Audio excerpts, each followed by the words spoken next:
Travellers ಕನ್ನಡದಲ್ಲಿ ಪ್ರಸಾರವಾಗುತ್ತಿರುವ ಭಾಗ್ಯಲಕ್ಷ್ಮಿ ಧಾರಾವಾಹಿಯಲ್ಲಿ ಪೂಜಾ ಕಿಶನ್ ಮದುವೆಯ ಬಳಿಕ ಸದ್ಯ ಭಾಗ್ಯ ಹಾಗೂ ಆದೀಶ್ವರ್ ಕಾಮತ್ ನಡುವಣ ಲವ್ ಟ್ರ್ಯಾಕ್ ಶುರುವಾಗಿದೆ. ಆದಿಗೆ ಭಾಗ್ಯ ಮೇಲೆ ಲವ್ ಆದಂತಿದೆ. ಭಾಗ್ಯಳ ಗುಣನಡತೆ, ಆಕೆಯ ಮಾತು ಆದಿಗೆ ತುಂಬಾ ಇಷ್ಟವಾಗಿದೆ. ಅಷ್ಟೇ ಅಲ್ಲದೆ ಭಾಗ್ಯ ಮಾಡಿದ ಅಡುಗೆಗೂ ಆದಿ ಮನಸೂತಿದ್ದಾನೆ. ದೇವಸ್ಥಾನದಲ್ಲಿ ಭಾಗ್ಯಗೆ ಅವಮಾನ ಮಾಡಿದ ಅರ್ಚಕನನ್ನ ಆದಿ ತರಾಟೆಗೆ ತೆಗೆದುಕೊಂಡಿದ್ದಾನೆ. ಇದನ್ನೆಲ್ಲ ಗಮನಿಸುತ್ತಿರುವ ಕುಸುಮಾ ಇವರಿಬ್ಬರ ಪ್ರೀತಿಗೆ ಸೇತುವೆ ಆಗುವ ಸಾಧ್ಯತೆ ಕಾಣುತ್ತಿದೆ. ಹೌದು, ಭಾಗ್ಯಳ ಸ್ವಾಭಿಮಾನ, ನಿಷ್ಕಲ್ಮಶ ಮನಸ್ಸು ಆದಿಗೆ ಅರ್ಥವಾಗಿ ಈಗ ಆತನಿಗೆ ಭಾಗ್ಯ ಮೇಲೆ ಲವ್ ಆಗಿದೆ. ಭಾಗ್ಯ ರಾಮದಾಸ್ ಮನೆಗೆ ತಂಗಿ ಪೂಜಾಳನ್ನ ನೋಡಲು ಬಂದಿದ್ದಾಗ ಆಕೆಯ ಬ್ಯಾಗ್ ಅಲ್ಲಿದ್ದ ಹಣದ ಕಟ್ಟು ಕಳೆದು ಹೋಗಿದೆ. ಪೂಜಾಳಿಗೆ ಫೋನ್ ಮಾಡಿ ಹಣ ಕಳೆದು ಹೋದ ವಿಚಾರದ ಬಗ್ಗೆ ಭಾಗ್ಯ ಹೇಳಿದ್ದಾಳೆ. ಒಂದು ಬಾರಿ ಮನೆಯಲ್ಲಿ ಹುಡುಕು ಎಂದು ಹೇಳಿದ್ದಾಳೆ. ಆಗ ಆದೀಶ್ವರ್ ನಾನು ಕೂಡ ಹುಡುಕುತ್ತೇನೆ ಎಂದು ಪೂಜಾ ಜೊತೆ ಸೇರಿ ಮನೆ ಇಡೀ ಹುಡುಕಿದ್ದಾರೆ. ಕೊನೆಗೂ ಆ ಹಣ ಸಿಕ್ಕಿದೆ. ಮರುದಿನ ಸ್ವತಃ ಆದಿಯೇ ಭಾಗ್ಯ ಮನೆಗೆ ಬಂದು ಆ ಹಣದ ಕಟ್ಟನ್ನ ಕೊಟ್ಟಿದ್ದಾನೆ. ಬಳಿಕ ನಾವು ದೇವಸ್ಥಾನಕ್ಕೆ ಹೋಗುತ್ತಾ ಇದ್ದೇವೆ, ನೀವು ಕೂಡ ಬನ್ನಿ ಎಂದು ಭಾಗ್ಯ ಹೇಳಿದ್ದಾಳೆ. ಅದಕ್ಕೆ ಆದೀಶ್ವರ್, ನಾನು ಸಾಮಾನ್ಯವಾಗಿ ದೇವಸ್ಥಾನಕ್ಕೆ ಹೋಗುವುದಿಲ್ಲ, ಆದರೆ ಈ ಸಲ ನೀವು ಕರೆಯುತ್ತಿದ್ದೀರಿ ಅಂತ ಬರ್ತಾ ಇದ್ದೇನೆ ಎಂದು ಭಾಗ್ಯ ಕುಸುಮ ಜೊತೆ ದೇವಸ್ಥಾನಕ್ಕೆ ತೆರಳಿದ್ದಾನೆ. ಅಲ್ಲಿ ಅರ್ಚಕರು ಭಾಗ್ಯಗೆ ಕುಂಕುಮವನ್ನ ಮೊದಲಿಗೆ ತಾಳಿಗೆ ಹಚ್ಚಿಕೊಳ್ಳಿ ಎಂದು ಹೇಳಿದ್ದಾರೆ. ಆದ್ರೆ ಭಾಗ್ಯ ಕೊರಳಲ್ಲಿ ತಾಳಿ ಇರುವುದಿಲ್ಲ. ಗಂಡ ಇರಬೇಕಾದ್ರೆ ತಾಳಿ ಬಿಚ್ಚಿಟ್ಟಿದೀಯಾ, ಅದೇನು ಸಂಸ್ಕಾರನೋ ಏನೋ ಎಂದು ಭಾಗ್ಯಗೆ ಹೇಳಿದ್ದಾರೆ. ಇದರಿಂದ ಕೆರಳಿದ ಆದೀಶ್ವರ್, ಒಂದು ತಾಳಿ ಇಲ್ಲ ಅಂದ ಮಾತ್ರಕ್ಕೆ ಸಂಸ್ಕಾರ ಇಲ್ಲ ಅಂತನ? ದೇವರ ಮೇಲೆ ಇಷ್ಟು ಭಯ ಭಕ್ತಿ ಇರೋರು ತಾಳಿ ತೆಗೆದು ಇಟ್ಟಿದ್ದಾರೆ ಅಂದ್ರೆ ಏನು ದೊಡ್ಡದಾಗಿ ಆಗಿರ್ಬೇಕು ಅಲ್ವಾ?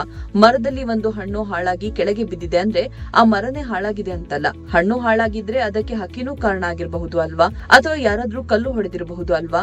ಅದೆಲ್ಲ ತಿಳಿಯದೆ ಮರವನ್ನ ದೂಷಿಸಿದ್ರೆ ನಾವು ದಡ್ಡರಾಗುತ್ತೇವೆ. ನೀವು ಹೀಗೆಲ್ಲ ಮಾತನಾಡುವುದು ಸರಿಯಲ್ಲ ಎಂದು ಅರ್ಚಕರಲ್ಲಿ ಹೇಳಿದ್ದಾನೆ. ಆದಿಯ ಮಾತಿನಿಂದ ಅರ್ಚಕ ತನ್ನ ತಪ್ಪನ್ನ ತಿದ್ದಿಕೊಂಡು ಭಾಗ್ಯ ಬಳಿ ಕ್ಷಮೆ ಕೇಳಿದ್ದಾನೆ. ಹೀಗೆ ಆದೀಶ್ವರ್ ಭಾಗ್ಯ ಪರವಾಗಿ ಮಾತನಾಡುವುದನ್ನ ದೂರದಲ್ಲಿ ನಿಂತು ಕುಸುಮ ನೋಡಿದ್ದಾಳೆ. ಬಳಿಕ ಕುಸುಮ ಭಾಗ್ಯ ಬಳಿ ಬಂದು, ನಾನು ಎಲ್ಲಾ ಕೇಳಿಸಿಕೊಂಡೆ, ಒಳ್ಳೇದಾಯ್ತು. ಆದಿ ಅವರೇ, ನೀವು ಯಾವತ್ತು ದೇವಸ್ಥಾನಕ್ಕೆ ಬರೆದವರು ಇವತ್ತೇ ಯಾಕೆ ಬಂದ್ರಿ ಹೇಳಿ? ಎಲ್ಲಾ ಸಮಸ್ಯೆಗಳನ್ನ ದೇವರು ತಾನಾಗಿಯೇ ಬಂದು ಬಗೆಹರಿಸಲು ಆಗಲ್ಲ ಅಂತ ಕೆಲವು ಸಲ ನಿಮ್ಮಂತವರನ್ನ ಮಾತನಾಡೋಕೆ ಕಳುಹಿಸ್ತಾನೆ ಎಂದು ಆದಿಯನ್ನ ಹೊಗಳಿದ್ದಾರೆ. ಭಾಗ್ಯಳ ಜೀವನದಲ್ಲಿ ಏನೆಲ್ಲ ಆಗಿದೆ ಅಂತ ನಿಮಗೆ ಗೊತ್ತೋ ಗೊತ್ತಿರುವ ನನಗೆ ಗೊತ್ತಿಲ್ಲ, ಆದ್ರೆ ಈ ಸಮಯದಲ್ಲಿ ಭಾಗ್ಯ ಪರವಾಗಿ ನಿಂತು ಮಾತನಾಡುವುದು ಮುಖ್ಯ ಆಗಿತ್ತು. ಆ ಕೆಲಸವನ್ನ ನೀವು ಮಾಡಿದ್ರಿ, ತುಂಬಾ ಖುಷಿ ಆಯ್ತು ಎಂದು ಹೇಳಿದ್ದಾರೆ. ಬಳಿಕ ಮರಕ್ಕೆ ತಾಯ್ತ ಕಟ್ಟುವ ವೇಳೆ ಆದೀಶ್ವರ್ ಅಲ್ಲಿರುವವರಿಗೆ ಸಹಾಯ ಮಾಡುತ್ತಾರೆ. ಇದನ್ನ ನೋಡಿ ಭಾಗ್ಯಗೆ ಖುಷಿ ಆಗುತ್ತೆ. ಅತ್ತ ಕುಸುಮ ಕೂಡ ಇಷ್ಟು ದೊಡ್ಡ ಮನೆಯಿಂದ ಬಂದವರು ಇವರು, ಆದ್ರೂ ಒಂದು ಚೂರು ಅಹಂಕಾರ ಇಲ್ಲ ಎಂದು ಹೇಳಿದ್ದಾರೆ. ಸದ್ಯ ಭಾಗ್ಯಗೂ ಆದಿಯ ನಡವಳಿಕೆ ಇಷ್ಟವಾಗಿದೆ. ಕುಸುಮ ಕೂಡ ಆದೀಶ್ವರನನ್ನ ಹೊಗಳುತ್ತಿದ್ದಾರೆ. ಮೂವರು ಕೂಡ ದೇವರ ಪ್ರಸಾದವನ್ನ ಹಂಚಿ ತಿಂದಿದ್ದಾರೆ. ಮುಂದೆ ಆದೀಶ್ವರ್ ಭಾಗ್ಯಗೋಸ್ಕರ ಏನೆಲ್ಲ ಮಾಡುತ್ತಾನೆ ಎಂಬುದು ನೋಡಬೇಕಿದೆ. ಮತ್ತೊಂದೆಡೆ ಅತ್ತ ರಾಮದಾಸ್ ಮನೆಯಲ್ಲಿ ಪೂಜಾಗೆ ಕನ್ನಿಕಾ ಮೀನಾಕ್ಷಿ ಹಿಂಸೆ ನೀಡುತ್ತಿದ್ದಾರೆ.